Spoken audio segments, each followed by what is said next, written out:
It's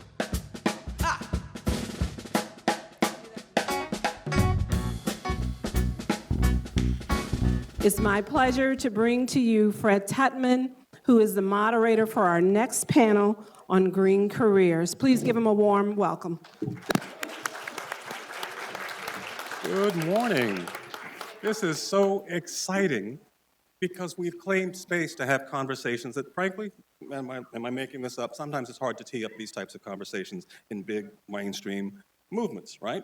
You change the players in the room and you have the effect sometimes of changing what we're talking about. And I think that's extraordinary. And we need to obviously have more of these conversations in those larger mainstream rooms. Having said that, I want to claim very, very short space to point out that this morning I woke up a little distressed because my mother had expressed interest in coming to this, and she's a rural driver. This is ironic, right? Because she taught me to drive once upon a time. She actually made it here successfully and in good shape, and I'm excited about that in the front row. And that's my mom, Elaine Tutman, whom I might add is both a member and a volunteer at Patuxent Riverkeeper. So having said that, and about conversations, when this group actually was preparing for this, we laughingly called this panel, maybe it should be called the Persons of Color Guide to How to Make Money Being Green. Because I know from having been an activist and environmentalist for many, many years, I have to ask myself almost every day, is today the day I'm going to make a difference, or is today a day I'm just going to make a living? And on a good day, I get to do both at the same time, right? These folks, I think, are trying to do the same thing. And we have folks here representing various sectors of the entrepreneurial community, social entrepreneurship, various avenues that people of color can work in environmental careers and green their communities, their lives, and so forth. Last quick anecdote. For me, this conversation with myself began 16 years ago when we started Patuxent Riverkeeper, and we transitioned from the business that I was running before Patuxent Riverkeeper to Patuxent Riverkeeper, the new organization, the new nonprofit. We were in the same office. We changed the phone listing. We didn't have any money. We didn't have any grants. We didn't have anything because we were starting something new. And the guy that delivered packages to the office, it might have been FedEx or UPS or something like that, said, something's changed here. What in the world do you guys do? And I told him, we protect a river and we sue polluters and we run advocacy movements. And he said, wow, he thought about that. I could see the wheels turning in his head. He was a person of color. And he said, I didn't think that Black people could do this successfully or that white communities would accept us doing this. And I was stunned. It never occurred to me that anyone else had anything else at all to say about what I did or what anyone else did for a living. So I realized that there was a perspective out there, a set of expectations about what any of us are likely to be able to do, and that we had to challenge those expectations, all of us, right? Because all the expectations I set for myself, and I'm sure it's true for you, are almost always more ambitious and expansive than the expectations other people had for me, right? So we set our own expectations. So having said that, I'm going to let the panel introduce themselves, tell us a little bit briefly about what you do. Near the end of this panel, we'll also open it up for a dialogue for questions with you. So why don't we start at the end of the table and tell us about yourself and introduce yourself. Because I hate listening to other people introduce me. It's hard listening to people talk about you. So let's let you talk about you. Sure. So good morning, everyone. My name is Symone Barkley. You might see Johnson, but I recently got married and just changed my name, so I'm Barkley. Yay. And I am the manager of education programs at the National Aquarium. This might not mean much if you just hear me say I'm the manager of education programs, and you might not think about how it aligns with environmental justice, but a lot of the work that I do is really about providing access to people in Baltimore for our education programs. The aquarium had not always played in this space of environmental justice, and to be honest, many people in Baltimore don't feel like the aquarium is theirs. They feel like it's a tourist attraction.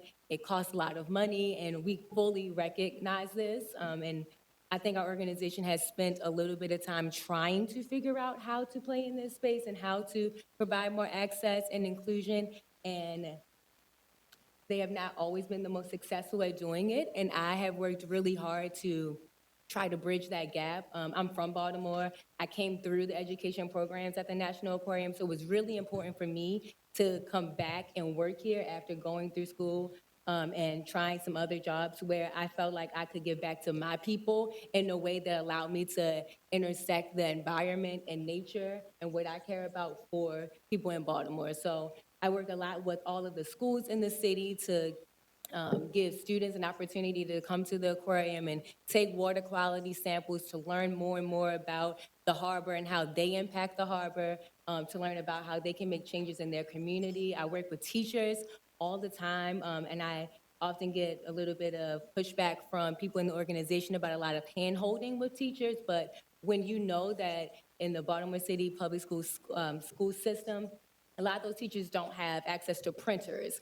They don't have a working screen in their classroom or internet connection. So I have made it a priority to give them everything that they need so that they can bring their kids to experience all of the things that we have to offer at the National Aquarium. And so I'm glad to be here and to talk about how I was able to create a space where I could grow at the National Aquarium, because that has also been something that I think was hard in coming into a place like this. There's not a lot of growth opportunities in places like aquariums or zoos, but I was able to kind of carve out my own, and I would love to be able to inspire and help other people do that in their organizations.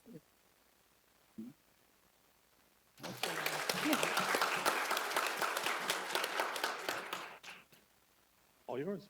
Just the introduction or the whole? Yeah, just introduce yourself and give us a context for what you're doing and what you're working on. Good. All right, Is that okay? that is fine. My name's Maisie Hughes, and I am a tree hugger. Where are my tree huggers? Thank you. I was born this way. I couldn't help it. Nobody understands where it comes from. Been this way all my life. I have an undergraduate degree in Afro-American Studies from Howard University and a master's degree in landscape architecture from Morgan State University, two historically Black colleges. But what's interesting, when you get your master's degree in landscape architecture, even at a HBCU, you notice that there are only 0.1% of people of color in that design field. It's bananas. You wouldn't believe it. A couple of years ago, after having a long stint at a local tree nonprofit in Washington, D.C., as the director of design and advocacy, and then, or before that, the director of design and planning and design, in launching their tree advocacy program and changing the zoning code and changing a lot of the laws, including the most amazing tree bill in the country, except for Tacoma Park, darn. After doing all of that for almost a decade, I got a little bit burnt out. I got a little bit over it. I was upset that I felt that being in that space as a person with my background meant that there was a huge social cost for operating in that space. And this is something that we often don't notice as environmental professionals when we're thinking about why there aren't more people of color in the field. We haven't calculated the cost of being a person of color in environmental fields. It does mean a lot of times getting paid less. It does mean a lot of times social alienation. It does mean a lot of times the expectation to behave in a manner that conforms with the rest of the field. And this all goes unarticulated when we're talking about diversity, equity, and inclusion. And right now, we happen to be in an interesting space. I started a firm called Design Virtue because I wanted to address these problems while also paying my rent without having to have a boss. And so I did that. But I told you I could not get out of the environmental space because all of my clients knew me from before, and they wanted to hire me to do this tree stuff. And they wanted to hire me to do this design stuff. So I'm still doing that work. And after spending some time with the Landscape Architecture Foundation as a fellow for their Innovation and Leadership program, I realized something that was profound and totally changed the way I thought about the work that I'm doing. I realized that not only is the issue my own personal experience in the field, but it's also how people of African descent feel in the landscape, feel when they're among nature, which is a different feeling that often goes unarticulated than the way other people feel in those spaces. And in realizing that, I understood that the problem was way deeper than people were willing to address or willing to talk about. And from that experience, I started what is called the Urban Studio with some of my fellow fellows from that fellowship I told you about, and also from one board member with the Landscape Architecture Foundation. And we piloted what I consider to be an amazing 10-week program. We took 10 kids, taught them on 10 Saturdays how to design for stormwater in their own sub-watersheds. And we did this because of a number of things. One, environmentalists love to do cleanups, right? And they love to do cleanups in communities of color, but if you're a 16-year-old in Washington, D.C., and you have a choice of how you're gonna spend your weekends, and you get paid to go to McDonald's and get free French fries, or you don't get paid to go clean up your river, how are you spending your Saturday? This is an equity issue. Paying people for their label is an equity issue. And so we got a grant from the Department of Energy and Environment, and we worked with these kids to teach them how to design for their own neighborhoods, because the problem is multifaceted, but one of the main pillars of this problem is this idea that the people who are designing these communities don't come from these communities. And I want to create a revolution where we have designers who are armed with information about how to design in a sustainable way, who are willing to listen and engage in communities of color. And I think we do that by training people from those communities to become designers, and we change the game. So thank you. Yeah.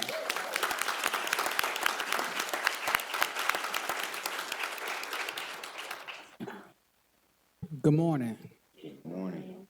My name is Ronnie Webb. I'm the executive director and founder of a nonprofit called The Green Scheme, based out of Washington, D.C. Before I start, right, because this is entrepreneurship, green career pathways, connecting, right? So I just want to say one word. Could everybody repeat it? I got that from one of the panelists before me. But this one word is creativity. Creativity. All right, cool. So as I tell you a little bit about myself, I want to just encourage everyone to understand they own, like Jay-Z says it a lot of successful people say they own creative genius. So I want everybody to look at their career pathway or the way that they're engaged in their passion and design their path to fit what exactly you like to do. Or pretty soon you're going to be like, man, I'm tired of this and I'm going to do something else. Or it's not connecting to your passion. And just one reason why I'm up here is because of passion. It gets hard, it gets difficult, it's barriers.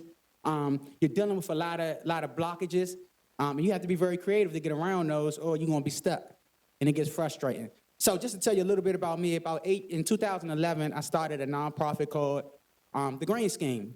Sitting, one of my buddies here, colleagues here, his name is Xavier Brown. He was one of the guys with me as we started to, clap it up for him. He's somewhere in here, I know somewhere. So we graduated from the same high school, same college also, Aggie Pride, North Carolina A&T. It's just to let y'all know that we putting out some entrepreneurs, right?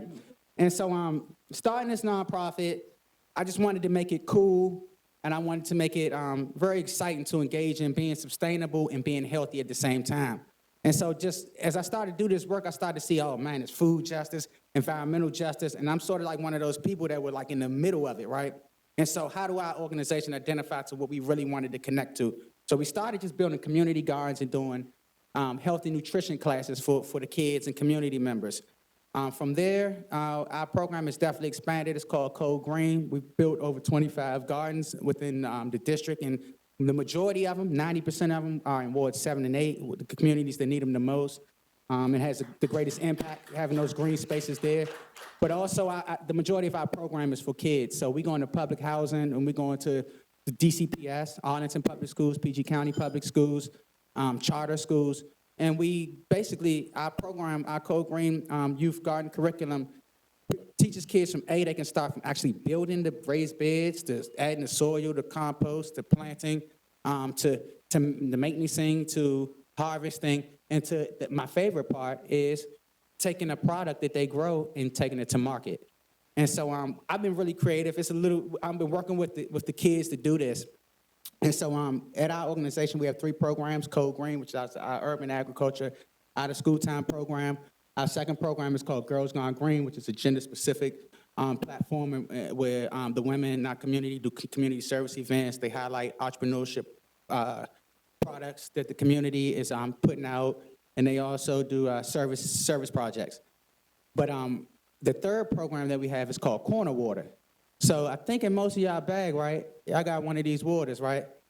No, y'all don't? Oh, okay, well, y'all got to get some. It's somewhere around here, right? And so basically, this Corner Water project stemmed from the green scheme, us building these urban gardens in Stanton Elementary, Burial Elementary. These are schools that are in really challenging communities, right? And they have community gardens, but they weren't active. It weren't organizations really like this. So that's where the green scheme's niche came in. We identified these schools, and we sort of placed ourselves as head of class when it comes to programming to do these things. Working with one of the groups in Ward 8, a group of elementary school kids, it was an all-boys group called the Peace Kings. It started to become wintertime, so we had a garden built, but our programming was getting more difficult to go outside. And so that's where this environmental education piece comes in with our organization really well, because we had to start making sure our educational workshops were more geared towards inside. And so these kids had cameras, right? They school gave them cameras, like the new Polaroid cameras, where you take the picture and it comes right out. And so we took them around on Alabama Avenue, the middle of the hood, right, a block away from their school. We went to the gas stations, we went to the corner stores, we went to the grocer that was right there, right? And the kids took pictures of their food system. And what they noticed was, we don't have the good water. Why do we don't have Fiji water? Where's alkaline water? These are elementary school kids. And so I was like, all right, cool, we're gonna develop a program for this. So we had this really basic business plan, and we had them fill it out. And what they did was they created their own water called Corner Water, right? With the help of us, our organization, guiding them and facilitating them to it. But their water is a mint-infused water. So we was able to take this water, right, and the community events, the teachers, they were selling out. And it's a creative way that they were addressing the food disparities, the entrepreneurship piece, and just community barriers. So they were able to deal with seniors. It was just a way for them to engage. And so we were able now to actually take this product to market. So we just launched on Martin Luther King Day at Good Food Markets. Thank you to the conference, Taking Nature Black, because they actually supported our water for some of the people in attendance. So thank you for that. But I think a really important part is we were able to, as an organization, establish distribution. So this water, I work with a company called 4P Foods, who distributes food from South Carolina all the way up to New York, right?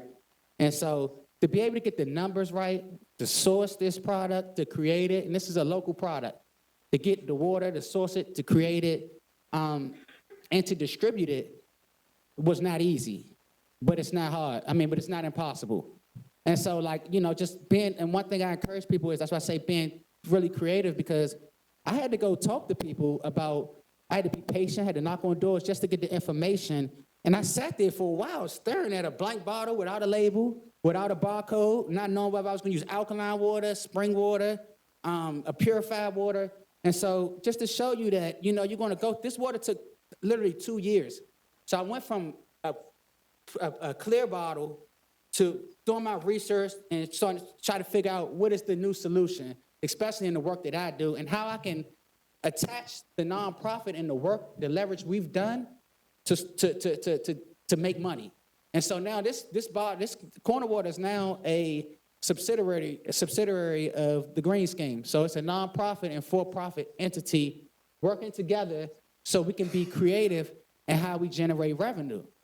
And so, and besides that, we at Green Scheme, we got to apply for grants, federal grants, local grants, fundraising, corporate grants, contracting, which is another thing. But there are so many ways to do business this day. So I just encourage everyone to be very creative and get Google everything. That's what I did. How to start a nonprofit. I'm gonna do 10 lists. These are all the same. And so I just encourage you, do your research. I just saw something the other day that said it might not be on the first page, but after that, but you can go to the second page and you'll find it. Thank you.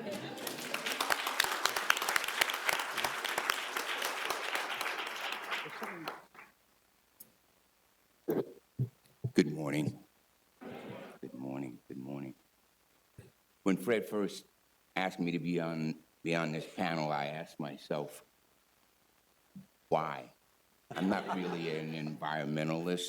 I don't really fit with where you guys are doing and all of the great work that you've been doing. But then I began to understand that everybody has a role in this space. And so my role is really today as a little bit of a messenger. My name is Larry Glover. I am a senior partner at a firm, Breakthrough Marketing Technologies. I have spent my entire career in corporate marketing as an executive, along with in advertising agencies, and some of those are the global advertising agencies. I've been a business owner, I've owned my own agency, and there's one thing that I've learned in that process, and that process is success is often based on your ability to tell your story. And all too often, we don't tell our story.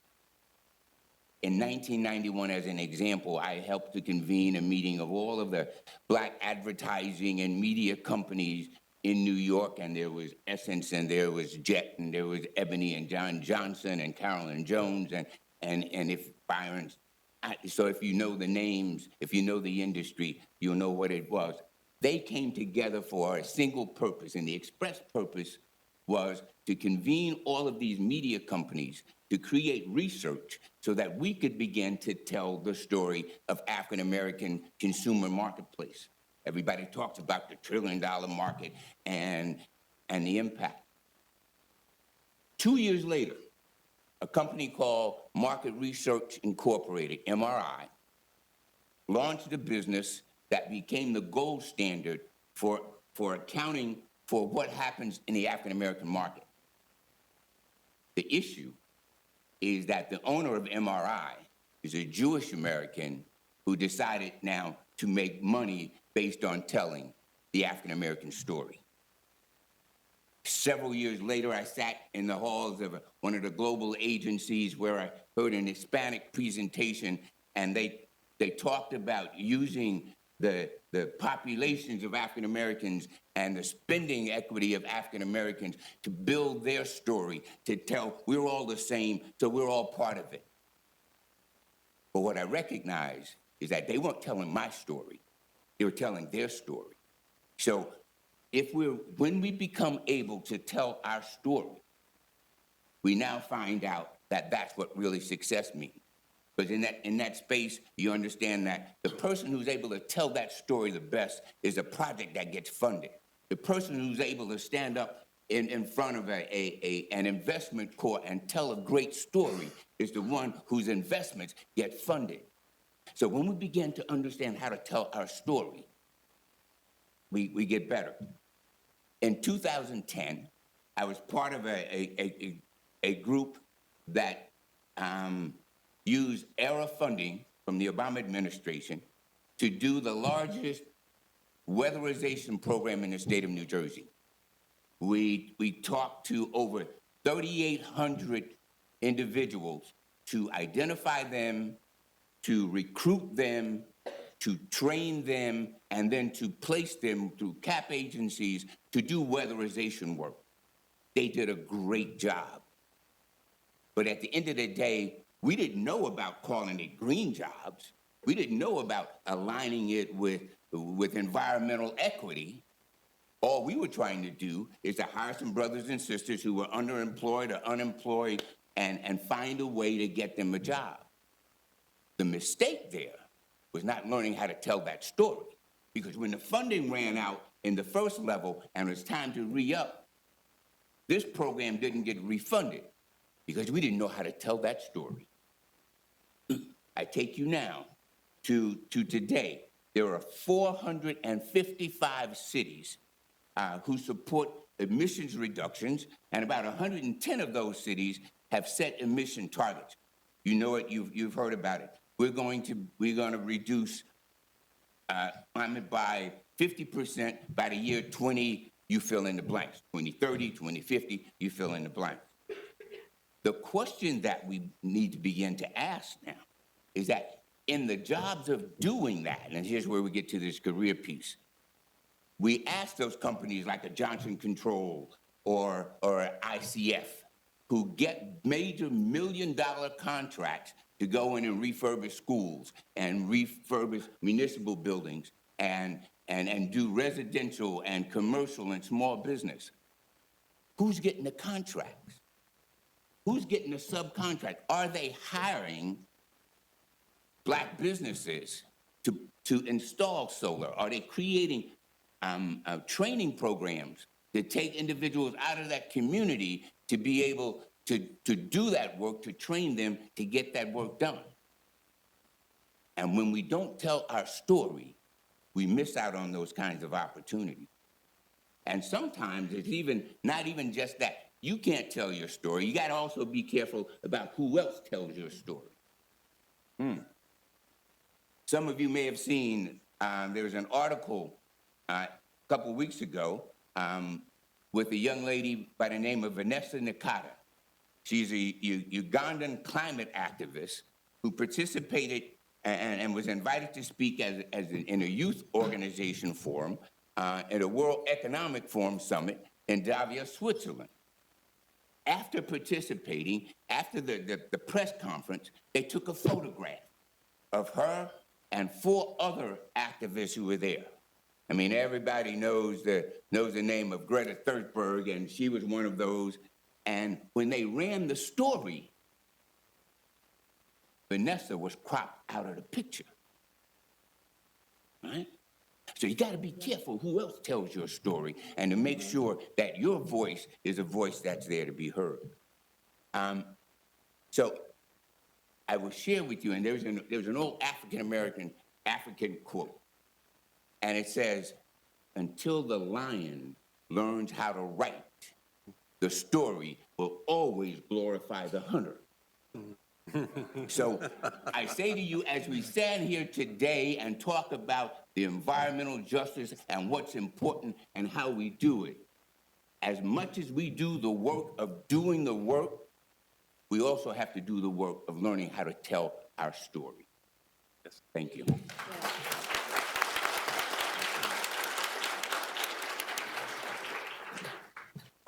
Thank you. My name is Akiima Price. I kind of was there too. I was like, why am I on the Green Careers panel? Because I don't really consider the work I do green. Because green to me, like I've been doing this work for 27, 28 years. And, you know, being an environmental educator, I was from Washington, D.C. In 1991, I was at the University of Maryland Eastern Shore studying communications and radio and television production. And the Student Conservation Association had an initiative that was, founded by Marta Cruz Kelly and Destry Jarvis. And it was to expose women and people of color to careers in conservation in 1991. And we still have that same challenge. But what it was for me was when they came to my class, I'm goofing off of my environmental science classes. It was not my favorite class. And the lady said, summer job. And the same time she said summer job, I heard my father say, if you want to go back next semester, you're going to have to get a summer job. And so I applied. And I was accepted. And just being accepted meant something to me because I was like, I came as is. They took me in. Brought together women and people of color from all across the United States, primarily historically Black universities and others serving people of color. And I was sent out to Lake Mead National Recreation Area. All of us were sent out. So they had to go get through the Department of Interior, all these different agencies to agree to take a woman or person of color for a summer internship, which was not, to have someone specifically of color was different, but they always had these internships set up. It was common stuff. But the bigger piece was, having them agree to take us on and realize what comes with that. So I went out to Lake Mead National Recreation Area. I swear I would never go back out there again. Again, I'm from DC, but I go out to this desert. They send me this book called Dangerous Desert Dwellers. I'm like, why would I go? Came back, I just didn't enjoy it, but came back and realized, oh my God, I loved it. It wasn't until I was out of that. I understood the difference between humidity and dry heat and so forth. So fast forward, I began to work in the environmental education field. This is an important part. So this woman, Kay Rohde, who was the chief of interpretation at Lake Mead back in 1993, had asked me if I wanted to sit out a semester of college and be a national park ranger. And again, personal thoughts. I'm like, I just broke up with my boyfriend. I'm gonna give him something to think about. I'm not gonna go back this semester. I'm gonna do it, I'll do it, I'll stay, But by doing that, again, I was exposed to all these different things. I realized that the majority of the people of color were in maintenance and they were in the field, and that made me feel a particular way. I realized that the women that I worked with, first of all, the rangers are a culture. Like people go from park to park and take that very seriously. Some of the women they resented the fact that I had that position and were not very nice to me. I experienced a lot of racism throughout my career, and it didn't necessarily come in the form of being called a nigger, but it just came in passive-aggressive experiences and spurts, and just those things that can really grind your gears and drive you crazy. And so I was like, fast forward, I was doing some real big leadership work. I worked in New York City. Bette Midler asked me to come out and be on her executive team to help run something with the New York Restoration Project. And so by that time, I had realized that environment wasn't trees and grass for me. It included trees and grass, but if I said, Akiima's an advocate for environment, yay! Akiima's a product of her environment, oh. And so at that point, I started to make it to be where my focus was not that kids could name snakes or describe a watershed, but did they feel safe? Did they try something new? And as much as I tried to avoid working with parents, I also realized that the parents had to be a part of this growth and journey. Because regardless of what we did with them, we'd have a camp for 6 weeks. And I see them that following week, and I thought I got the curse bug out of them. And sure enough, they come back with new curse words. And it's, you have to realize that's the environment that they're coming from. So way forward, I left the environmental education. I had a great experience in New York, started doing national work, but I kept coming up against the gatekeepers of environmental education that were kind of telling me I was not an environmental educator. So I was like, fine, I'm not an environmental educator, bye. So I went to work with social service organizations because that's what really resonated with me, because coming back to the word green, like, okay, you green this street. Does it stop the kid from being abused? Does it stop the teenagers from being shot? Does it give the students something to do during the day instead of hanging on the corner? Does it make them go to school? And it doesn't mean that it can't be a part of figuring that out. But so I started to work at the intersection of that and looking at how we can do a cross-section of environment as social issues and social assets, physical issues and physical assets, and kind of being innovative about matching them up. So we know crime is a physical issue, but parks are a social asset. How can parks help with crime? Are parks a part of crime? And not saying there's a perfect answer for everyone, but I thankfully get paid to go out and help people, brainstorm about this and actually build programming. I've built curriculum. I did a book called What's Good in My Hood. I'm working on another one called Your Worth on Earth, which is paralleling that there's no unemployment in nature and that you have a purpose. And so kind of paralleling, thank you, some of the principles of nature, like community. What does community mean in a natural setting? What does community mean in your setting? Blah, blah, blah. So currently my work is I'm contracted by the National Park Foundation to help build a friends group for Anacostia Park.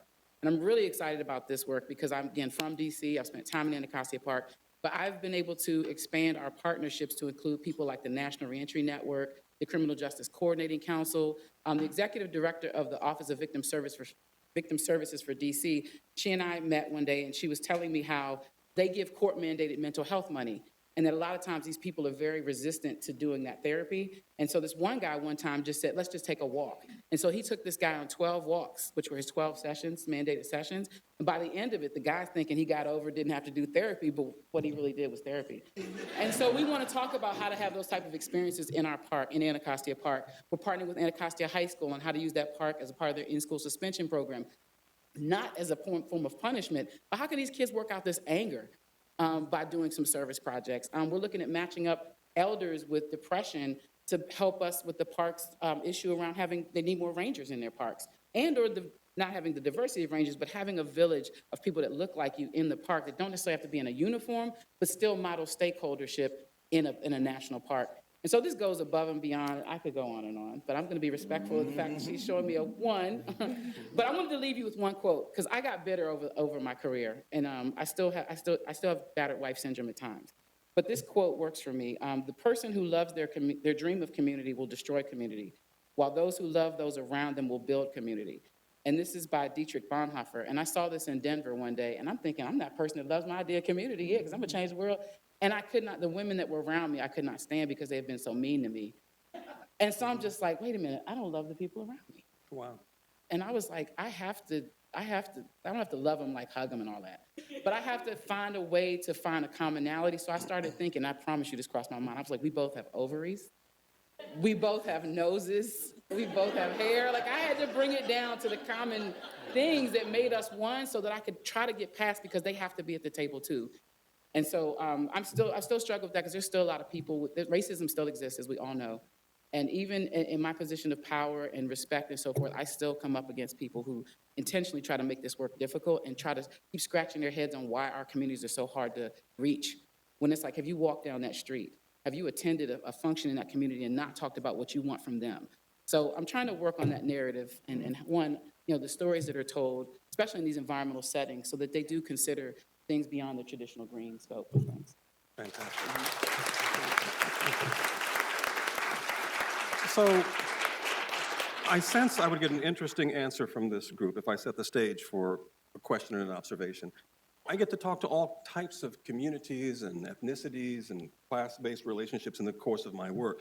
I've learned pretty early on that, again, the expectations are different of me in different communities. In white communities, I'm often seen as an African-American riverkeeper. In black communities, I'm often seen as their riverkeeper, wherever I am. There's a belief, a perception that I'm sensitized to these communities, and it holds me accountable in a very different way. And I'm curious to know if your ethnicity in your work imposes a set of values or paradigms about how you conduct yourself, your transactions with communities, clients, constituents, whether that's uplifting the community or do no harm, or I'm just some examples, but I'm curious to know how that empowers or influences your own work, who you are.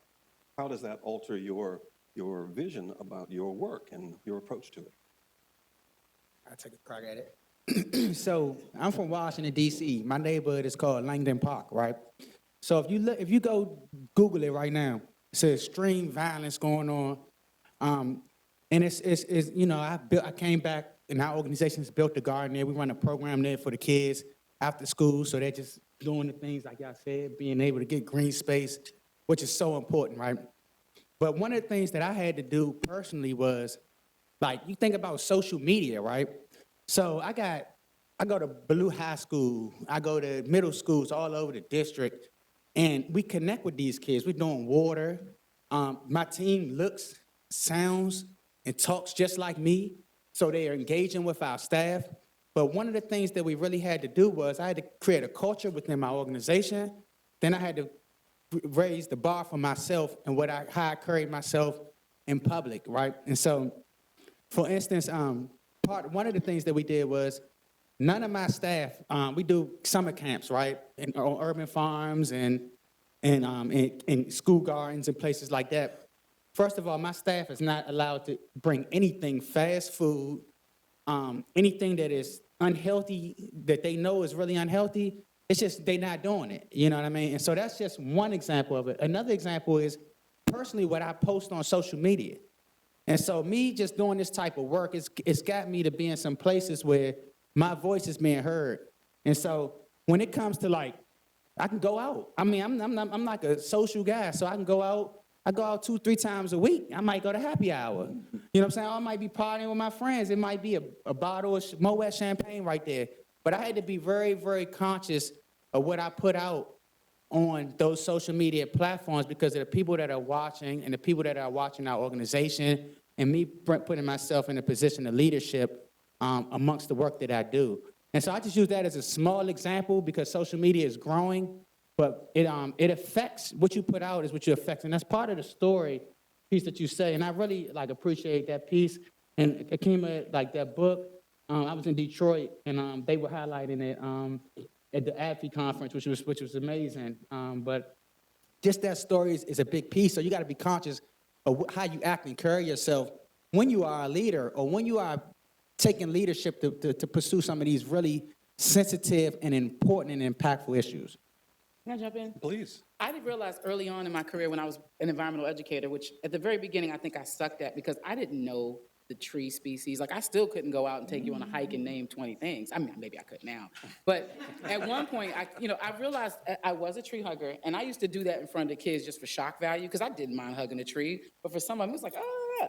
But I would notice over time, because I spent more time with these kids and I was focused on affective learning, in addition to cognitive, but my focus was affective, which is feelings, they would start to hug the tree because they liked me.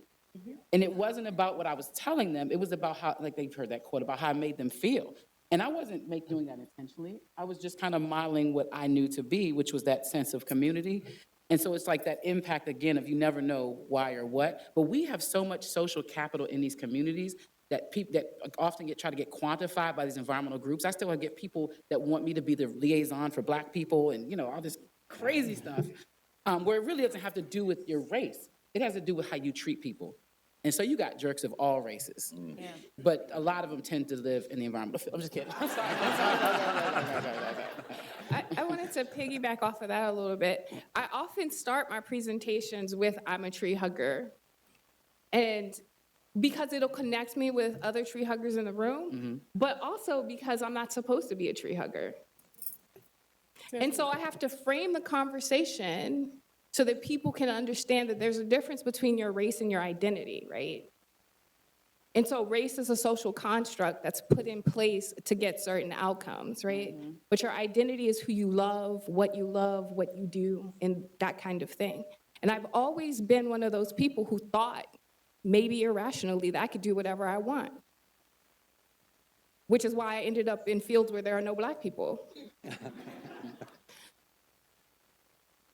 In short, I mean, even if you look at environment, like the field of environmental anything, in context with all other kinds of nonprofits, we're the smallest of the nonprofit sector.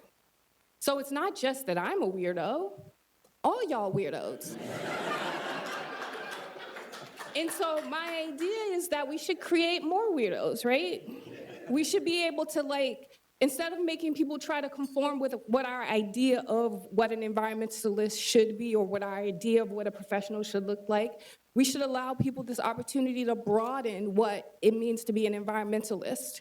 Because one of the challenges that we face generally is that our message needs to permeate through all sectors of society, but we are so siloed and so certain in our worldview that we are not connecting with the people who need to change. And it's not just Black people, it's all the people, right?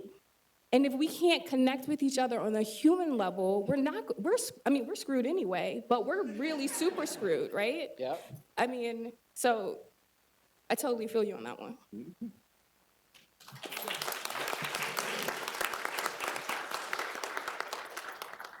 So one thing that I think is, Akiima, and it resonated so much when you talked about how, you noticed when the kids were hugging the tree, but they weren't doing it. They probably were doing it because of you.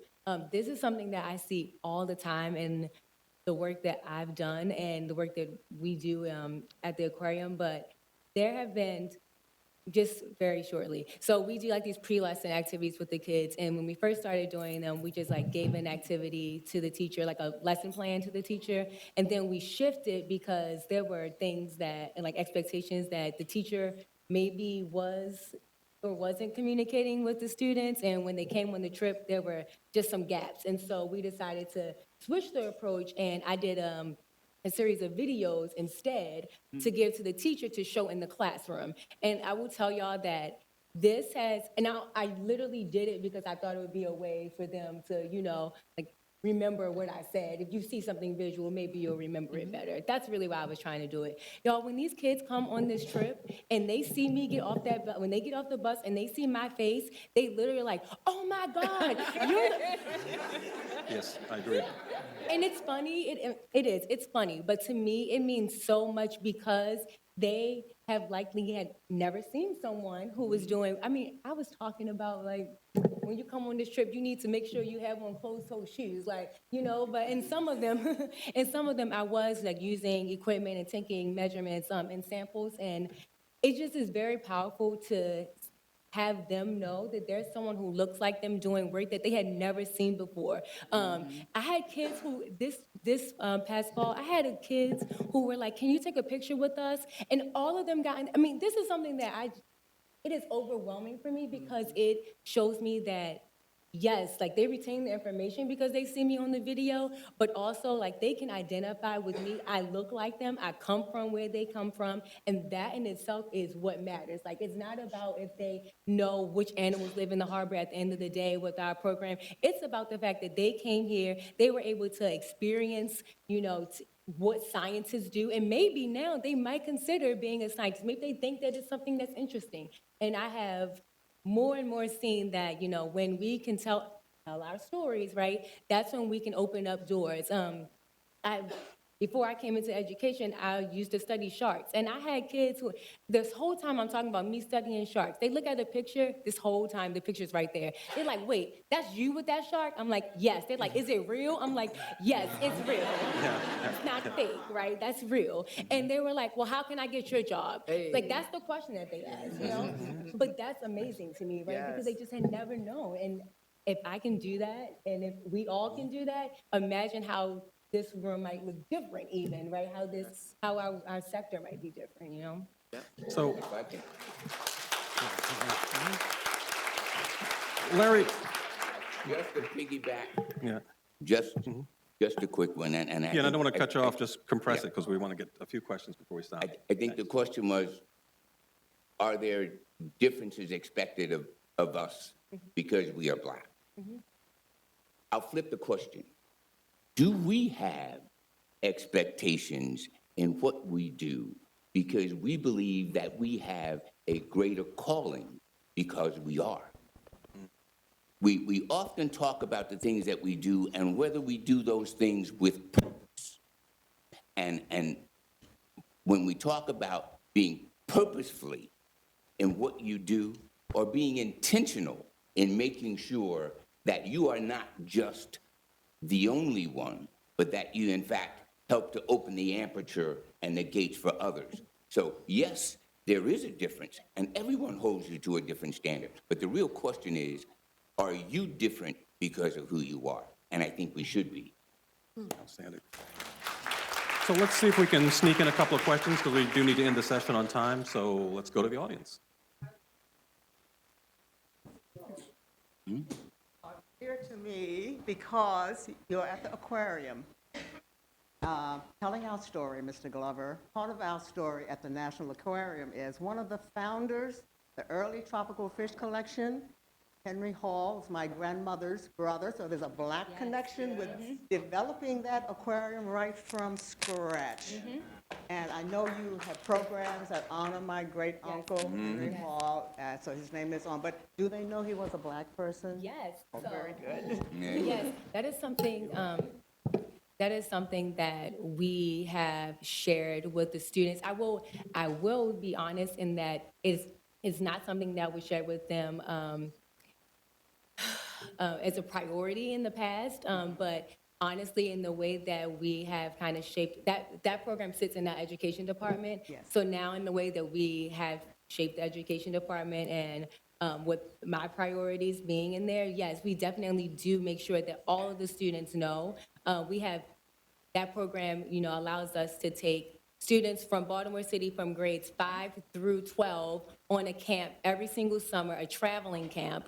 So these for free. These kids go to Florida, they go to Maine, they are going to Costa Rica this summer. I mean, these kids go everywhere, and this is an opportunity for them to get an experience, right, that they probably likely have never had. We have the kids that are going to Costa Rica, we are paying for their passports, and it's something that I think they truly love, and it has allowed them to, maybe see themselves in being in this field as well. We have one girl who's going into the Coast Guard, and she wrote in her essay, like, these Henry Hall camps are the reason that I want to go here and to be a representative for us. So it's very powerful. Yes, thank you so much. All right.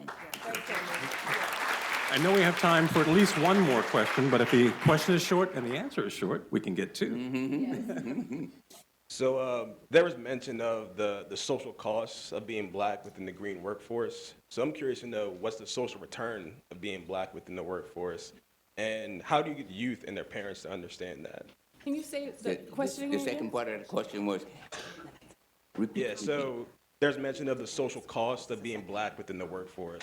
So what is the social return of being Black within the workforce? And how do you get youth and their parents to understand that? I think for me, my experience in this world, on this earth, is that many of the problems, and there was a young man in the back, talked about money. That's you, yeah. Are transactional, right? And this transactional relationship with the world is a problem.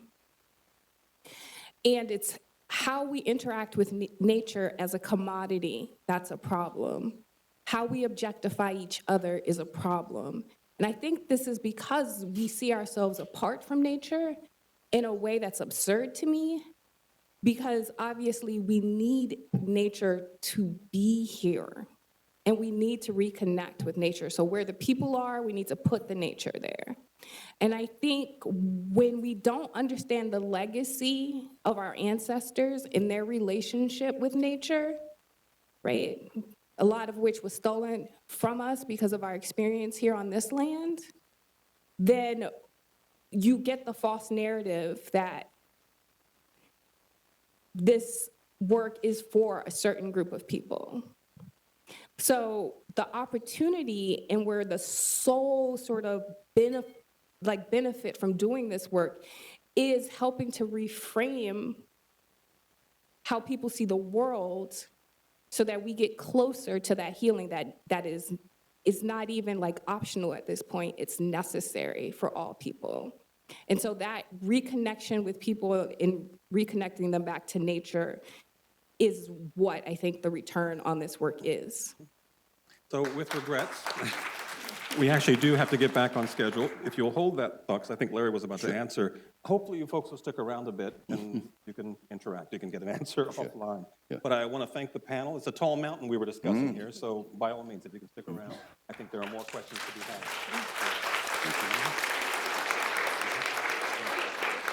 Ain't gonna study war no more.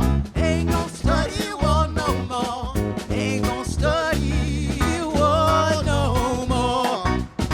I'm gonna lay down my sword and shield. Down